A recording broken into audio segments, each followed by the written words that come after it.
بسم اللہ الرحمن الرحیم۔ اسلامک قصے دیکھنے کے لیے چینل کو سبسکرائب کیجیے۔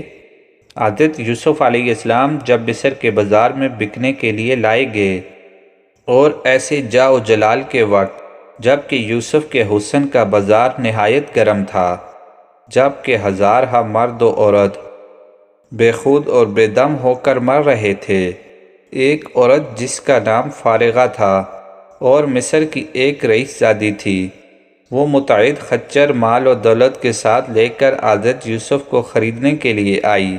جب اس کی نظر یک بیک حضرت یوسف علیہ السلام پر پڑی، آنکھیں اس کی چندیا گئیں اور بے خود ہو کر بولی کہ اے یوسف، آپ کون ہیں؟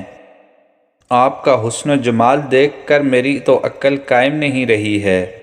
جتنا مال و دولت آپ کو خریدنے کے لیے لائی ہوں، اب آپ کو دیکھ کر معلوم ہوا کہ یہ ساری دولت تو آپ کے ایک پیر کی بھی قیمت نہیں۔ لیکن یہ تو بتائیے کہ آپ کو بنایا کس نے ہے؟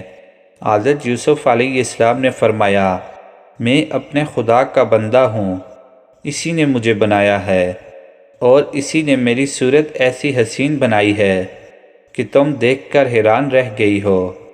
یہ بات سن کر وہ عورت بولی کہ اے یوسف، میں ایمان لاتی ہوں اس ذات پر جس نے تیرے جیسے حسین کو پیدا فرمایا، کہ جب آپ اس کی مخلوق ہو کے اس قدر حسین ہیں تو خالق کے حسن و جمال کی کیا شان ہوگی۔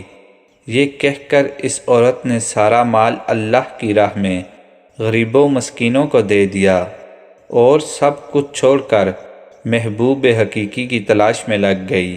سبحان اللہ۔